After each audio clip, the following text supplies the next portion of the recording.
Bonjour à tous, j'espère que vous allez bien. Je vous retrouve aujourd'hui pour parler fiscalité et plus particulièrement de la fiscalité des revenus de vos placements financiers. Je pense que c'est un point vraiment déterminant à connaître avant tout investissement, tout d'abord parce qu'il a un impact fort sur votre rentabilité et qu'aussi, en fonction de votre situation, vous ne choisirez pas forcément le même type de placement. De plus, lorsqu'on maîtrise sa fiscalité, je pense qu'il est beaucoup plus simple de se créer une stratégie patrimoniale et fiscale globale et aussi ça nous permet d'être forcément beaucoup plus serein pour pouvoir anticiper nos impôts. Et dans cette vidéo d'ailleurs, on verra notamment que vous avez plutôt intérêt à choisir un type d'imposition plutôt qu'un autre parce que oui, pour une fois, l'État vous laisse le choix et c'est assez rare pour le souligner. Si jamais c'est le type de contenu qui vous plaît, je vous invite tout d'abord à liker cette vidéo ainsi qu'à vous abonner à la chaîne pour ne rater aucune des prochaines vidéos qui vont sortir sur l'investissement notamment. D'ailleurs, j'en profite pour vous annoncer que ma vidéo sur le crowdlending, un sujet sur lequel je reçois de nombreuses questions tous les jours maintenant, parce que mine de rien, ça commence à prendre de l'ampleur, tout ça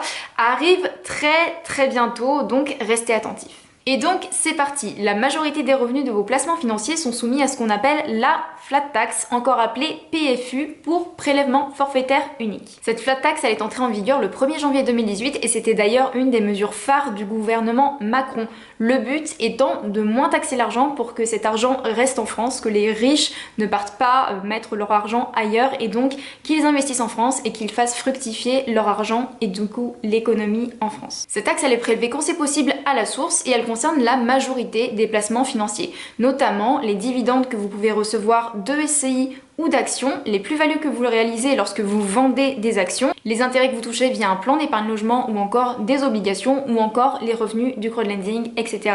etc. Comme son nom l'indique, cette taxe elle est forfaitaire, ce qui veut dire qu'elle est fixe quels que soient vos revenus et donc quelle que soit votre tranche marginale d'imposition. Et donc le taux global d'imposition via la flat tax est de 30% tout rond et il se décompose en deux parties. Une partie qui correspond à l'impôt sur le revenu qui est de 12,8% et l'autre qui correspond aux prélèvements sociaux qui est de 17,2%. Sachez donc que c'est le système d'imposition par défaut, mais cependant, à la place de la flat tax, vous avez le choix d'opter pour ce qu'on appelle la taxation de vos revenus financiers au barème progressif de l'impôt sur le revenu. En fait, c'est une option que vous pouvez choisir au moment de votre déclaration annuelle d'impôt, donc vers avril-mai, en cochant une case qui est la case d'OP de votre déclaration 2042. Et donc, si vous choisissez cette option, dorénavant, vous ne serez plus taxé à la flat tax de 30%, mais bien à 17,2 plus votre tranche marginale d'imposition. Et cela vaut pour tous les revenus financiers qui entrent normalement dans le champ d'application de la flat tax. Vous n'avez absolument pas le choix de dire, tiens, est-ce que je peux faire la flat tax pour ceci? Et là, je veux le barème progressif. Non, c'est vraiment pour l'ensemble. Vous ne pouvez pas choisir l'un ou l'autre. Faut pas pousser quand même. Attention par contre parce que cette option elle est ce qu'on appelle irrévocable, ce qui veut dire que si vous la choisissez, vous n'aurez plus le choix par la suite de revenir à la flat tax. Mais cependant, cette imposition au barème, elle présente tout de même certains avantages, à savoir déjà un abattement de 40% sur les dividendes que vous touchez, des frais et des déficits qui sont déductibles et reportables sur la déclaration de l'année suivante, une fraction de la CSG qui est en fait une petite partie des prélèvements sociaux qui est déductible, elle est égale à 6,8% fois votre tranche marginale d'imposition, et enfin une imposition sur la plus-value qui diminue avec la durée de détention de vos titres. Maintenant que je vous ai présenté tout ça, vous êtes peut-être en train de vous dire « mais du coup, quelle est la meilleure possibilité pour moi ?» Je vais essayer pour la suite de cette vidéo d'être la plus simple et claire possible pour tout le monde parce que je sais qu'on n'a pas tous le même niveau et qu'on n'a pas tous le même vocabulaire à la base, mais ça me tenait vraiment à cœur de vous exposer de la manière la plus complète possible sans que ce soit non plus trop fouillis quelles sont les spécificités de la taxation au barème. Donc je sais que c'est lourd pour certains, mais c'est comme ça. Pour la suite de cette vidéo, par contre, je ne vais pas rentrer dans le détail, je pense que ce serait beaucoup trop indigeste par la suite, mais par contre je vais vous mettre en barre d'infos si vous êtes curieux un article du site corrigetonimpôt.fr qui est vraiment très détaillé et très complet et qui va vraiment vous donner toutes les spécificités de la chose la plus importante à retenir que je vais vous dire maintenant. En fait, c'est relativement simple. Le meilleur choix pour vous entre la flat tax et l'imposition au barème, donc l'option dépend de votre tranche marginale d'imposition, de votre TMI. Si vous avez déjà payé des impôts ou que vous êtes un peu curieux, vous n'êtes pas sans savoir qu'en France, il existe 5 tranches d'imposition qui vont de 0 à 45% et que la tranche dans laquelle vous vous trouvez dépend des revenus et de la composition de votre foyer fiscal. Encore une fois, je vais simplifier ici, mais ce que je veux absolument que vous reteniez de cette vidéo, c'est que dans la très grande majorité des cas, si vous êtes dans les tranches supérieures, c'est-à-dire 30, 41, 45%, vous serez gagnant en choisissant la flat tax. En effet, les plus gros contribuables sont incités à utiliser ce système pour investir et s'enrichir. En revanche, si vous êtes dans une tranche basse, donc 0 ou 11%, vous paierez en fait moins d'impôts en choisissant l'option de l'imposition au barème. Par contre, réfléchissez-y bien. Réfléchissez-y bien.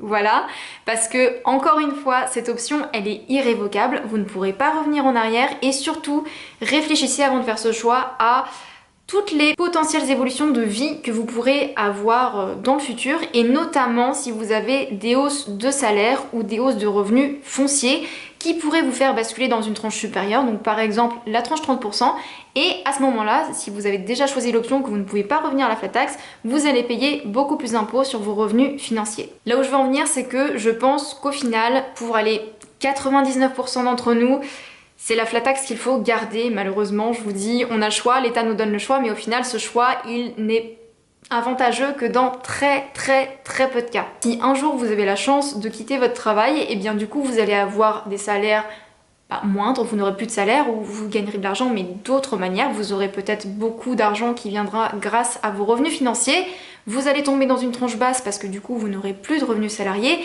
et donc peut-être que à ce moment-là, eh bien ce sera hyper intéressant d'opter pour cette option au barème, cette fameuse option qui vous permettra de payer moins que 30% avec la flat tax. Pour ces gens-là, oui, l'option peut être intéressante.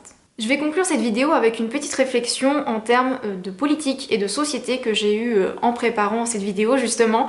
C'est que selon moi, l'instauration de la flat tax a été un moyen très malin pour le gouvernement en fait d'inciter surtout les personnes de la classe moyenne à investir et se créer des revenus en parallèle de leur emploi et donc tranquillement les habituer au fait qu'ils vont devoir se créer leur propre retraite. En effet, je pense qu'on est tous au courant que le système actuel il est en train de se casser la figure, mais que doucement mais sûrement on est en train de glisser vers un système par capitalisation. Et je vais me permettre de donner mon opinion et mon point de vue là-dessus.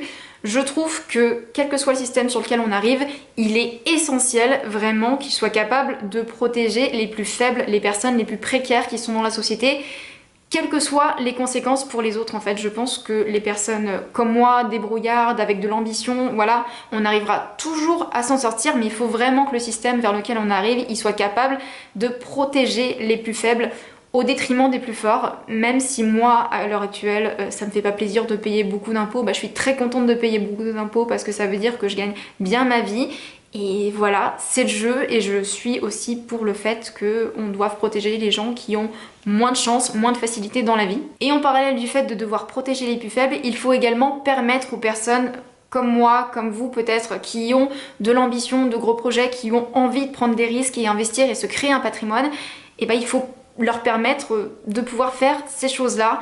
Et justement, je pense qu'en ce sens, la flat tax est une très bonne chose.